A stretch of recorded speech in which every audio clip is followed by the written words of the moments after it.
Bonjour et bienvenue sur Radio CNV, je suis Diane Baran et je suis contente de vous retrouver après plusieurs semaines d'absence. Et je suis en ce moment en compagnie de Michèle Guèze, qui est facilitatrice en communication non violente sur Paris, et elle s'intéresse particulièrement à l'estime de soi, et elle anime aussi des groupes sur la parentalité pour permettre aux parents d'accompagner leurs enfants vers plus d'estime et de confiance en soi. Bonjour Michèle. Bonjour Diane, et bonjour à tous ceux qui nous écoutent. Oui, comment vas-tu ce matin? Eh bien ça va bien, j'étais contente de notre rendez-vous pour pouvoir parler ensemble de ce sujet qui m'intéresse beaucoup et j'imagine qui intéresse de nombreuses personnes. Sur l'estime de soi, exactement. Oui. En tout cas moi il m'intéresse particulièrement. Alors, on ne se connaît pas beaucoup Michèle et je suis curieuse de connaître ton parcours en fait. Alors, mon parcours, j'ai envie de commencer par la chose qui a été très déterminante pour moi, et puis après je reviendrai en arrière. Il y a 18 ans, j'ai participé à mon premier stage de communication non violente avec le docteur Marshall Rosenberg. Et de ce fait, ça a éclairé tout le travail que j'avais fait avant, mais en simplifiant ma vie en fait. Et alors avant, j'étais déjà formatrice en prévention et gestion des conflits, en situation d'accueil dans les entreprises et les ministères.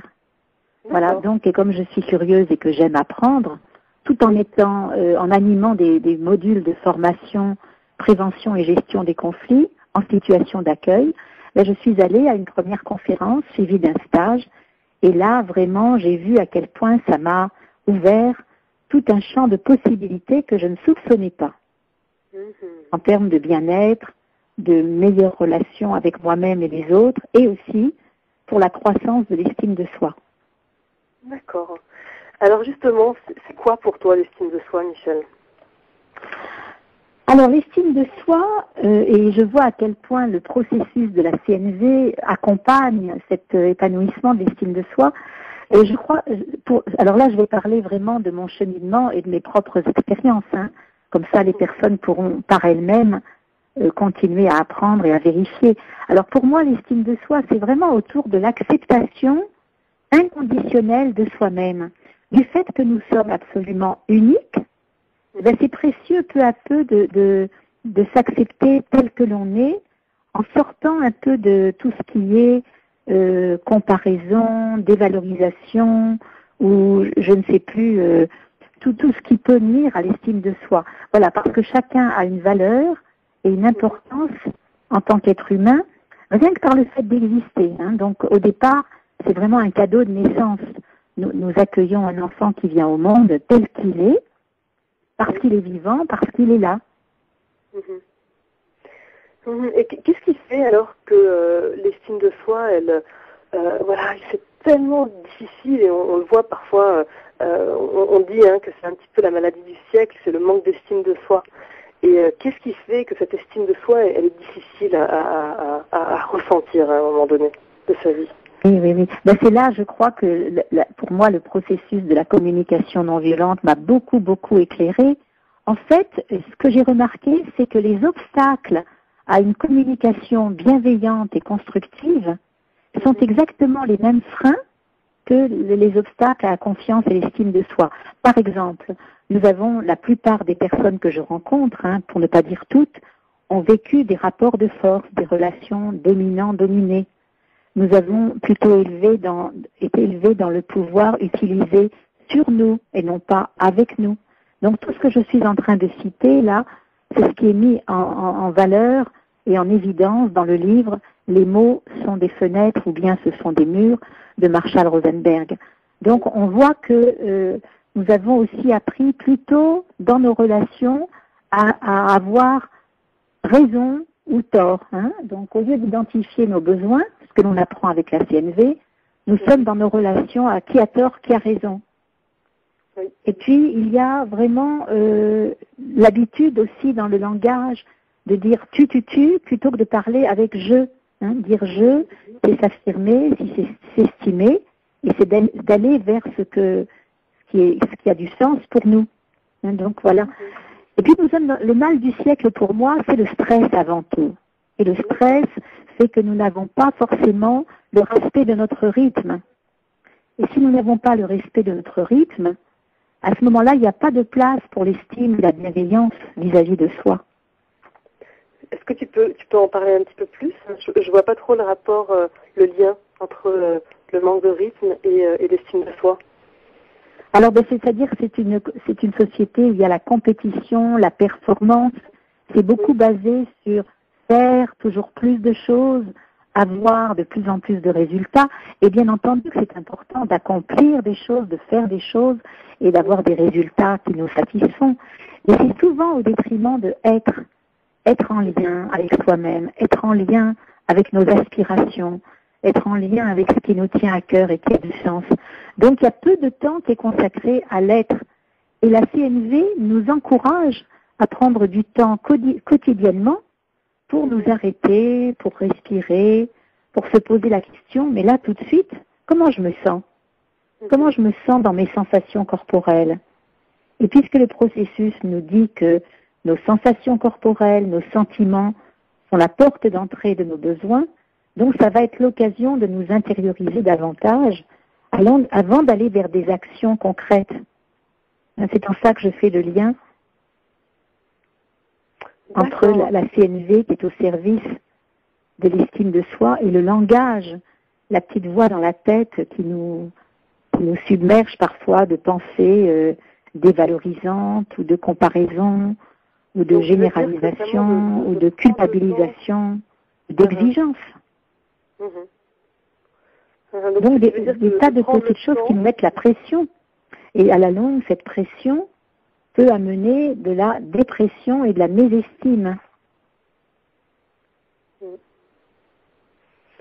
D'accord. Et donc je vais juste essayer de résumer en fait ce que j'ai compris. Tu veux dire que cette course en fait, voilà, où on est toujours occupé, on est toujours dans le faire, il y a un moment où on n'est plus en lien, en connexion avec soi. Et oui, c'est ça, prendre le temps vraiment de s'arrêter, de respirer, ça fait du bien. Et on le voit dans les formations où régulièrement nous faisons un petit temps d'arrêt, juste pour ce qu'on appelle la météo intérieure du moment. Tiens, comment je me sens là tout de suite?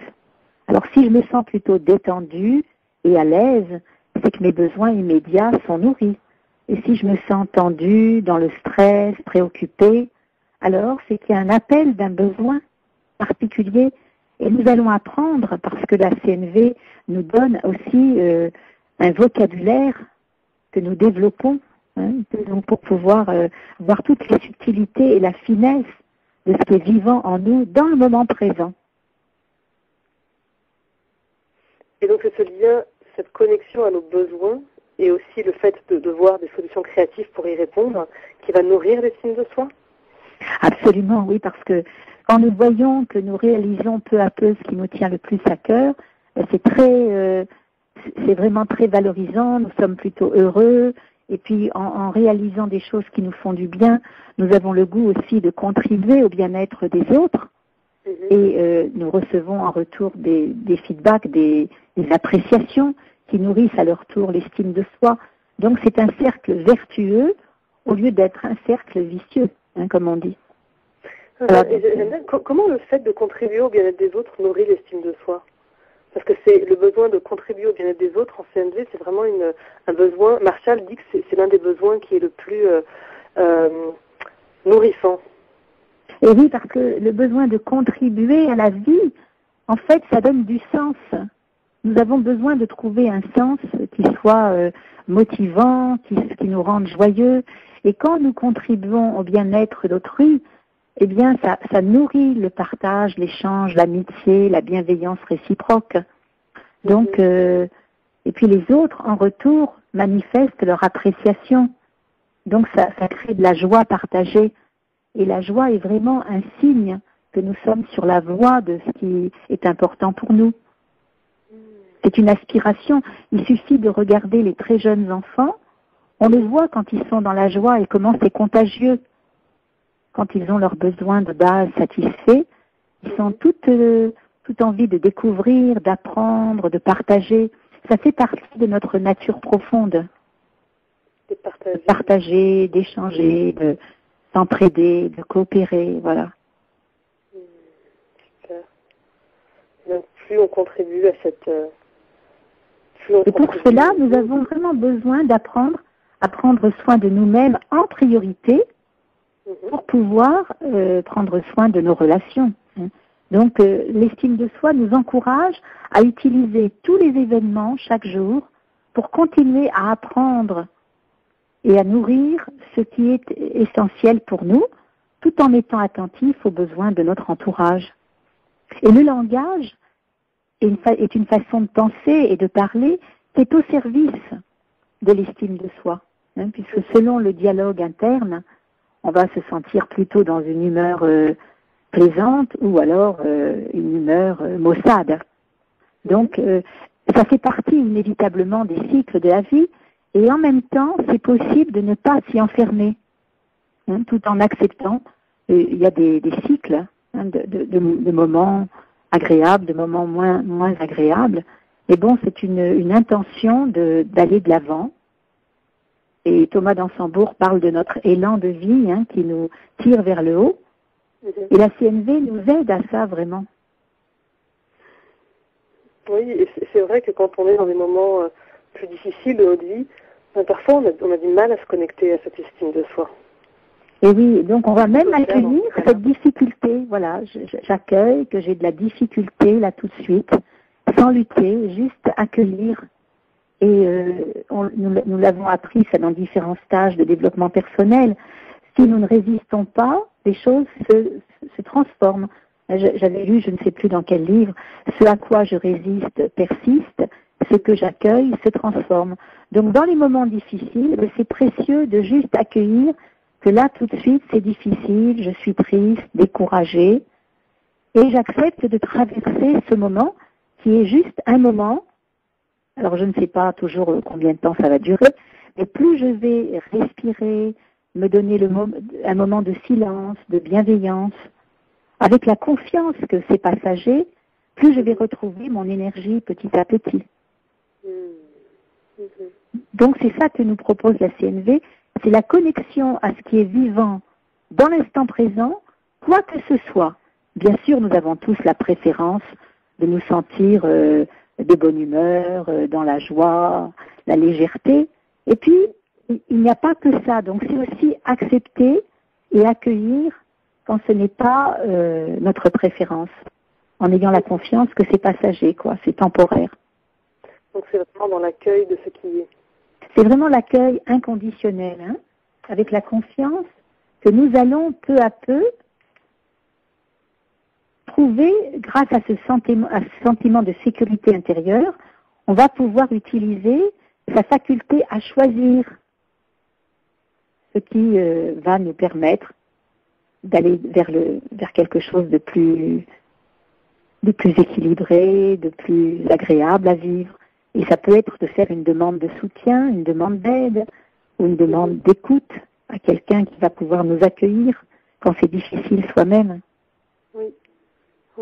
Donc vraiment d'être relié à ses besoins pour pouvoir ensuite se faire des demandes ou faire des demandes aux autres pour aller vers la satisfaction de ses besoins. Et donc du coup nourrir aussi notre estime de soi en sentant qu'on a la capacité de passer à l'action. Exactement. Et puis on va faire de notre mieux avec l'énergie du moment. Donc selon les journées, l'énergie du moment est différente, mais nous allons faire de notre mieux pour être dans l'accueil de ce qui est juste vivant maintenant.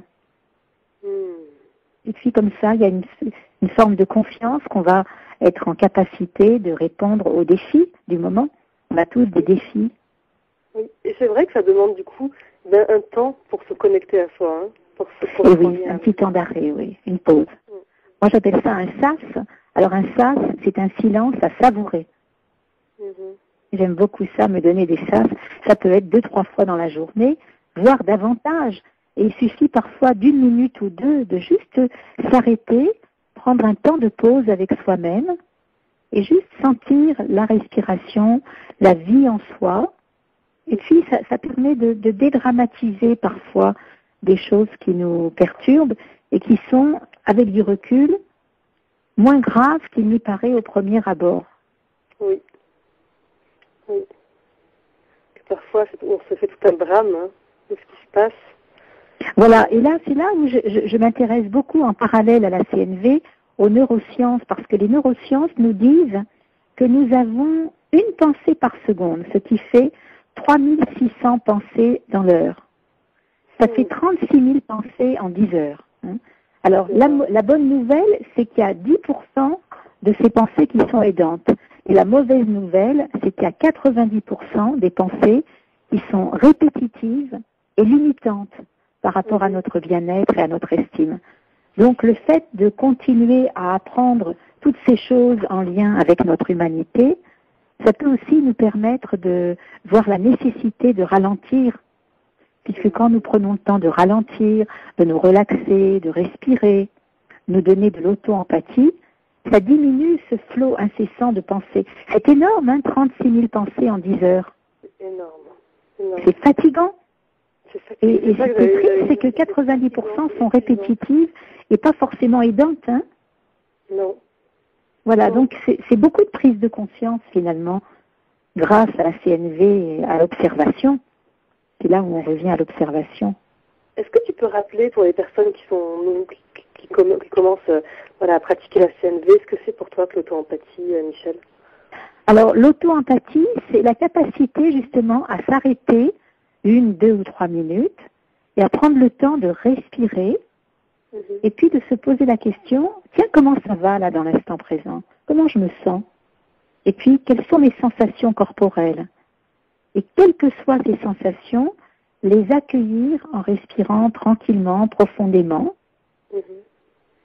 Et puis voir qu'en quelques instants, le fait de respirer en conscience, ça ralentit toutes les idées dans la tête, finalement, descendent un peu en sensations corporelles, et ça ralentit ce flot incessant de pensées qui nous stressent. Hein. Il y a beaucoup de pensées stressantes parmi ces 3600 pensées heures. Voilà, donc l'auto-empathie, c'est ça, c'est un petit moment pour soi, rien que pour soi, où nous arrêtons de faire pour être en contact avec la vie qui s'exprime dans notre corps, avec notre respiration. Et ça, dans la course effrénée dans laquelle nous sommes, c'est un grand luxe hein, de pouvoir faire un petit stop. Voilà, et de sentir, voilà, je respire, je suis vivante. Bien sûr, j'ai une solution à trouver, mais je vais m'y prendre de telle façon que ça va être à partir d'un lieu plus détendu et habité par mes valeurs, mes aspirations, mes besoins. C'est ça, parce que plus on est détendu finalement, et plus on accède à ces ressources pour trouver la créativité, pour trouver des solutions. Et plus on est détendu, oui, c'est ça. C'est dans la détente hein, que les idées créatives arrivent, sans même qu'on les ait cherchées. Hein. C'est ça qui est assez magique, en fait. En fait, ça paraît magique, mais c'est physiologique. C'est par cette détente. Donc, une fois que je vais découvrir... Alors, au début, avec la CNV, c'est important de développer notre vocabulaire et je me suis beaucoup aidée avec la liste des besoins, la liste des sentiments. Et puis, petit à petit, ce n'est plus nécessaire, mais au départ, c'est très aidant de pouvoir reconnaître tout en respirant. Comme ça, on voit la pratique et la théorie en même temps de la CNV.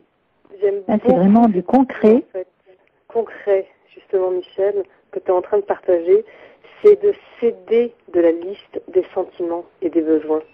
Oui, parce que prendre le temps, justement, parfois, on n'a pas ce vocabulaire quand on commence, ou bien on est tellement agité intérieurement, et donc d'avoir une liste des sentiments et des besoins, je dirais souvent avec nous, en fait, ça nous aide énormément.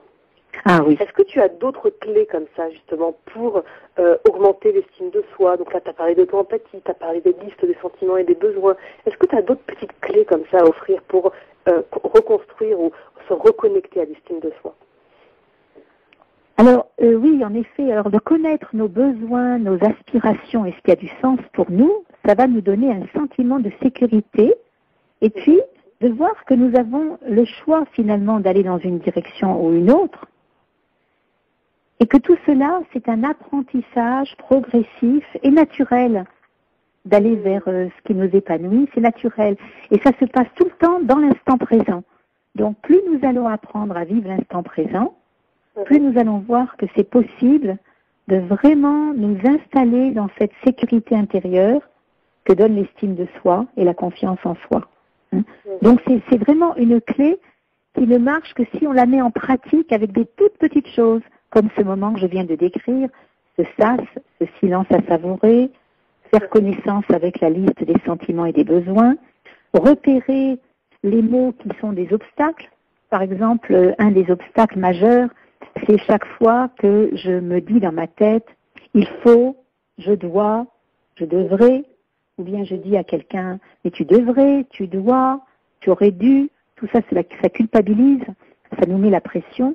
Donc petit à petit, et ça nous apprenons dans les stages, au lieu de dire il faut et je dois, on va plutôt se dire, au moment où je m'aperçois que je dis il faut, je dois, je remarque ça, donc j'observe et je me dis, mais est-ce qu'il faut ou est-ce que j'ai envie? Est-ce qu'il faut ou est-ce que c'est important pour moi? Est-ce que je dois ou est-ce que je décide? Voilà. Et puis tous les devraient qui nous donnent de la culpabilité, on va les transformer par, bon, à l'époque, j'aurais préféré m'y prendre autrement, mais j'accepte que c'était le meilleur que j'ai pu faire par rapport à mes connaissances. Donc, on va se donner de la bienveillance pour les choix qui ne sont plus tout à fait d'actualité. Donc, ce vocabulaire, ça n'a l'air que des mots, mais ça change vraiment l'énergie intérieure. Et ça change ce flot de pensée incessant, tout en acceptant que dans un premier, au tout départ, ça reviendra, les il faut et les je dois. Mais immédiatement, on va transformer, on va recycler. Ça revient, quel que soit le nombre d'années de CNV, nous pouvons nous surprendre à dire il faut que je dois, j'ai pas le choix. Et puis, tout d'un coup, comme nous observons ça de plus en plus rapidement, on va se dire mais non, c'est un choix que je fais. C'est ça que je veux qui est important pour moi. Donc ça va nourrir aussi notre confiance et notre estime. Puisque nous sommes des êtres plus libres qu'il lui paraît. La pression, elle diminue. Comment? Dès que c'est un choix, la pression, elle diminue. Dès que c'est un choix? Oui, quand on fait des choses par choix et non par il faut et je dois, cette pression-là dont tu parles, elle diminue. Voilà, la pression diminue et la motivation à l'action augmente, mais à partir d'un lieu beaucoup plus tranquille et choisi. C'est pas le même lieu intérieur. Quand nous sommes détendus et dans cette liberté de choisir, c'est pas pareil que la pression de il faut, je dois, je devrais, oh là là, j'ai pas le choix. Voilà, tout ça, ça stresse. Inutilement, une fois qu'on a... Mais bon, ce qui est important, c'est d'avoir de la bienveillance vis-à-vis de soi tout au long de l'apprentissage, parce que c'est chaque jour que nous avons des défis plus ou moins importants à relever. Donc, tous les jours, il y a cette attention particulière avec empathie. Donc oui. Est-ce que tu aurais d'autres petites clés à nous donner pour cultiver cette bienveillance, justement, cette indulgence envers nous-mêmes? Alors le mot clé, le mot central, on l'entend souvent, c'est prendre soin de soi pour pouvoir prendre soin des autres. Et ça, prendre soin de soi, c'est tout ce que l'on vient de dire. Il y a d'abord cette détermination, cette intention d'être plus acteur que victime, quel que soit le passé. Dans l'instant présent, nous pouvons décider, donc choisir. Et puis, c'est en continuant à apprendre. Alors, comment apprendre? Bien sûr, il y a les stages, il y a nos relations qui sont apprenantes, et puis les lectures, les CD, voilà. C'est en faire une priorité, en fait, de ce bien-être, de cette bienveillance, d'une communication constructive avec soi et avec autrui, qui nourrit l'estime de soi. C'est en faire sa priorité. Après, moi, j'ai confiance que chacun, avec sa propre créativité, va se donner les moyens qui sont possibles et adaptables à son quotidien. Voilà. Donc, en faisant des petits pas. C'est des petits pas, comme on dit, c'est peu à peu, on peut. Donc, par la méthode des petits pas. C'est un entretien, en fait. Comme on entretient sa santé, on entretient sa santé morale, psychologique, avec l'estime de soi. Et on a beaucoup de ressources. Alors, il y a la CNV. Moi, j'ai beaucoup aimé ce livre de Christophe André qui s'appelle « Imparfait, libre et heureux ». Ça nous montre qu'il n'y a pas à vouloir être quelqu'un d'autre et juste s'accepter tels que nous sommes. Chaque fois que nous nous trompons, nous allons apprendre. J'aime beaucoup d'ailleurs cette phrase, chaque fois que je me plante, je pousse. C'est pas grave d'avoir des maladresses et de se tromper. L'important, c'est qu'est-ce que je peux apprendre de cette situation. Voilà, donc apprendre est le moyen idéal pour mettre en priorité son épanouissement et participer, contribuer au bien-être de notre entourage. Donc c'est très important, notamment pour les parents et les enseignants, qui font d'ailleurs du mieux qu'ils peuvent, mais qui continuent, ceux qui veulent continuer à se développer pour participer au développement de leurs enfants ou de leurs élèves. Voilà, j'aimerais bien que tu nous parles un petit peu voilà, tu t'intéresses à la parentalité beaucoup, tu animes des groupes sur la parentalité et j'aimerais bien que tu puisses nous donner quelques clés en fait. Comment ça se passe avec les parents, les enfants, cet accompagnement autour de l'estime et la confiance en soi? Alors justement, tout récemment, j'ai animé un groupe tout près de chez moi avec une dizaine de parents qui expliquaient combien la CNV, et ils avaient, je crois, 4 jours de CNV, donc c'est pas tant que ça, mais c'est déjà un bon début, leur avait appris à parler avec respect, avec le même respect vis-à-vis de leurs enfants qu'ils souhaitent l'obtenir pour eux-mêmes. Et ils nous ont dit que le processus CNV vraiment participe pleinement à plus de détente, de joie, de bien-être, et que du coup les enfants exprimaient naturellement leur gratitude et leur appréciation. Et la gratitude, justement, est un des ingrédients qui nourrit aussi l'estime de soi, la confiance en soi et l'apprentissage de la CNV. La gratitude, c'est la capacité de se réjouir de ce que la vie nous donne déjà chaque jour dans nos besoins basiques et puis dans nos besoins relationnels. Donc pouvoir souligner ce qui marche déjà très bien dans nos vies plutôt que de voir uniquement le petit truc qui manque, quoi. Donc c'est ça la gratitude, c'est se réjouir, c'est partager nos succès, partager les moments heureux de la journée. Je me souviens notamment d'un papa, avec ses enfants, il a institué un rituel tous les soirs avec ses 3 garçons, entre 6 et 15 ans. Il leur propose de parler du moment qui a été le plus agréable dans la journée. Et quand il oublie, c'est les enfants qui lui rappellent. Ils disent « Oh là là, on n'a pas parlé du moment le plus agréable de la journée ». Et c'est une façon d'avoir de la gratitude et de pouvoir la partager. Et ça met une ambiance très joyeuse pendant le dîner avec les parents, ça. J'aime beaucoup, en fait. C'est comme si on mettait l'accent. C'est comment cultiver, en fait, cette gratitude et mettre un temps au quotidien pour ça. Voilà, un temps au quotidien. Et c'est vrai qu'en famille, le moment du dîner est un moment propice à ça, aux échanges. Ce qui n'empêche pas qu'on peut aussi, après avoir dit « Oh là, il y a une chose qui m'a contrarié, c'était telle chose », et là, recevoir de l'écoute et de l'empathie. Et on va commencer d'abord par la bonne nouvelle. Tiens, une chose que j'ai beaucoup aimée aujourd'hui, c'est... Et puis, dans un deuxième tour de parole, on va dire « Oh, il y a quelque chose qui m'a vraiment enquiquiné, qui m'a attristé, qui m'a contrarié ». Et là, le fait de recevoir de l'écoute et de l'empathie, sans conseil, sans jugement, sans analyse, juste être accueilli, ça fait un bien et ça fait bouger l'énergie. Et nous revenons vers la gratitude d'être dans un lieu où il y a de l'accueil, justement. Donc, oui, j'avais déjà entendu parler de ces familles qui installent chaque jour un petit temps en fait de lien, de mettre du lien d'expression entre tous. Et c'est vrai que je vois à quel point ces familles, elles s'épanouissent aussi avec ça. Oui.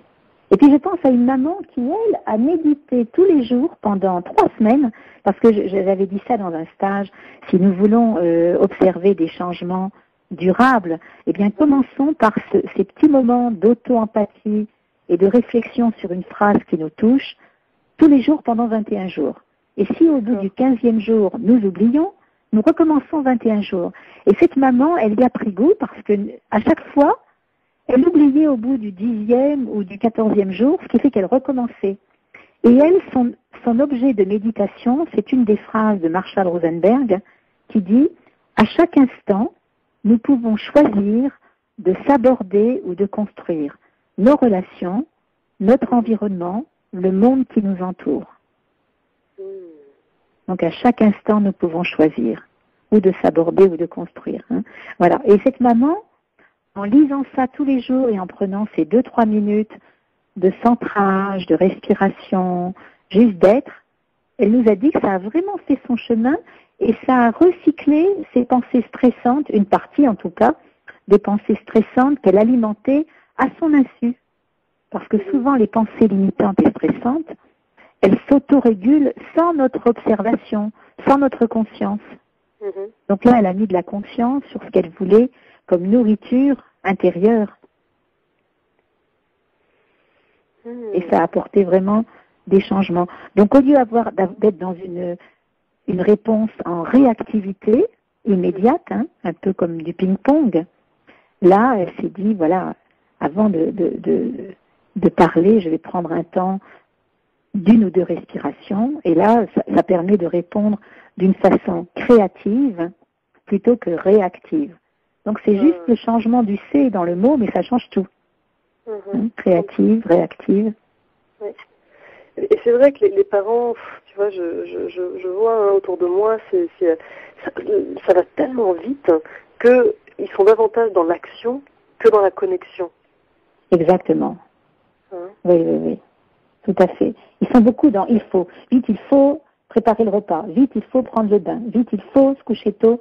Et c'est vrai qu'il y a une autre façon d'envisager le quotidien et les différentes activités nécessaires à la vie en communauté, bien sûr, en famille. Mais c'est un choix dans la manière d'aborder les choses. Le moment de préparer le repas, ça peut être un moment de partage.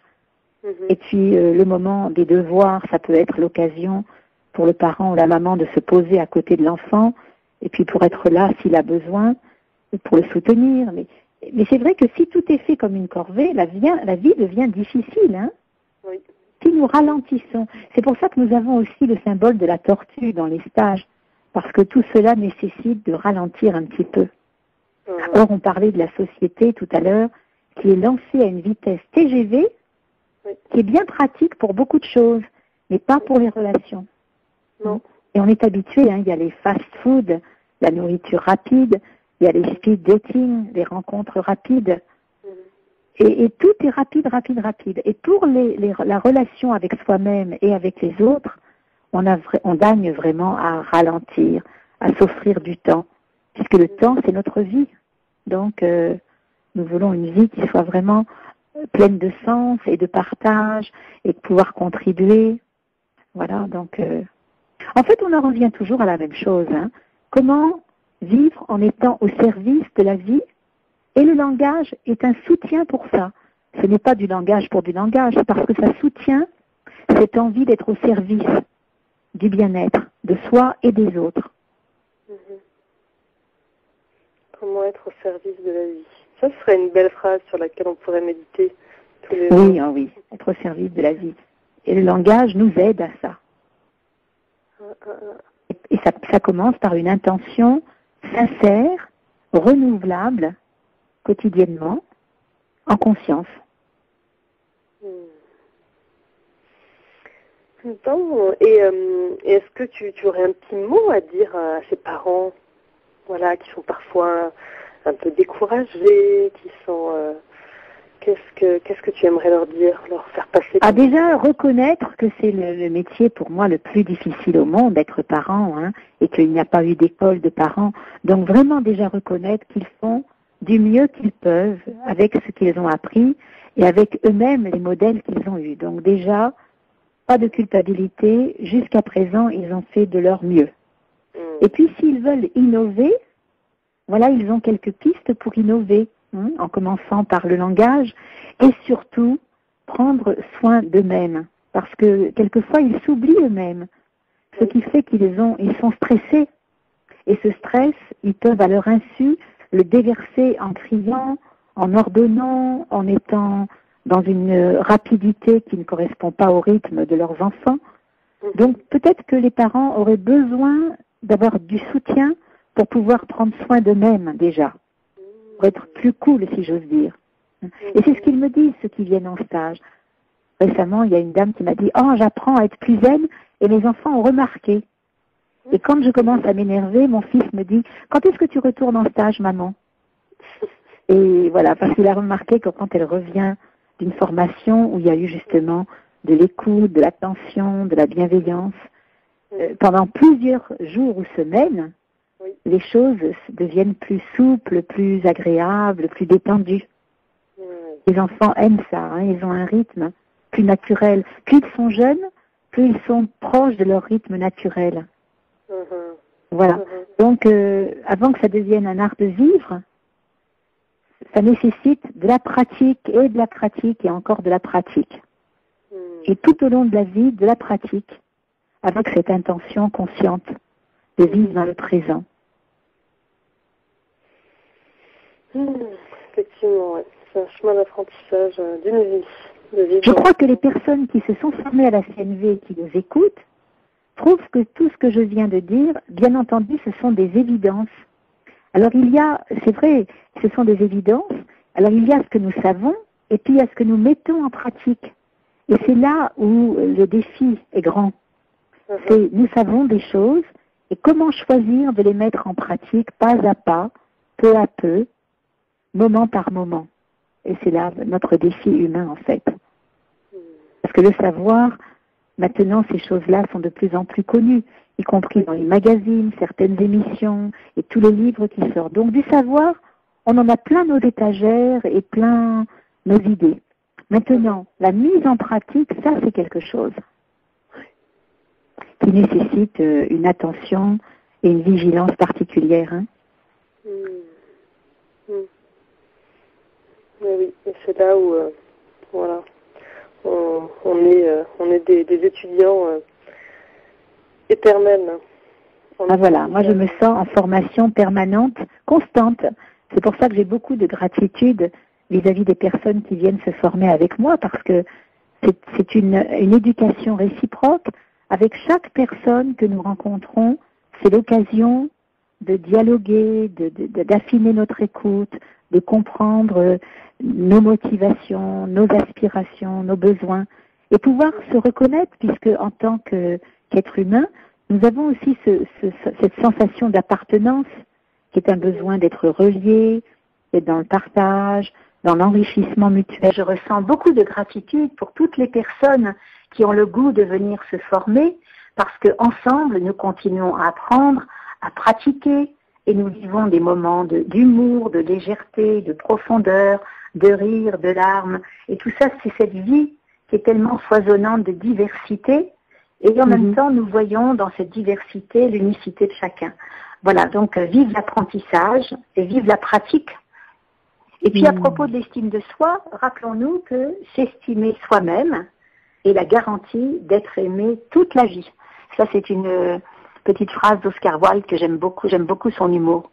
Voilà. Et alors, s'estimer, tu peux la redire, s'estimer soi-même. Voilà, s'estimer soi-même est la garantie d'être aimé toute la vie.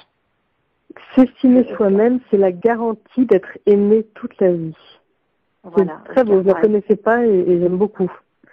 Oui. Donc voilà, avec toutes ces clés que tu nous as proposées, c'est-à-dire l'auto-empathie, le silence, la respiration, la gratitude, donc toutes ces petites clés qu'on peut mettre au quotidien, c'est ça?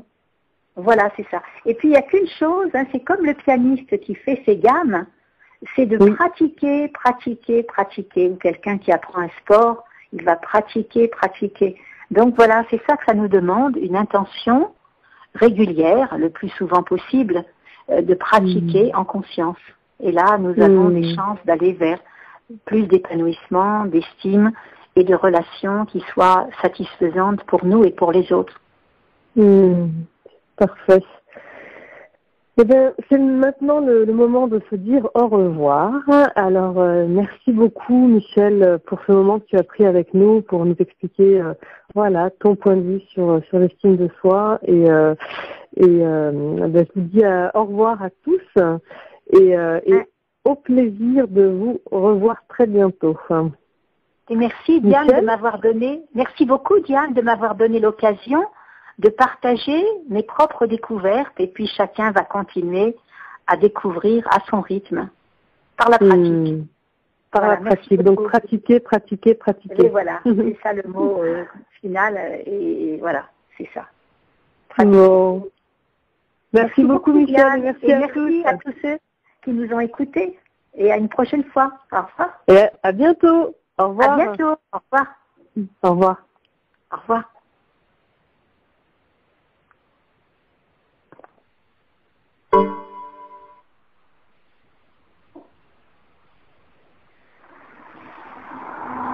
Oui.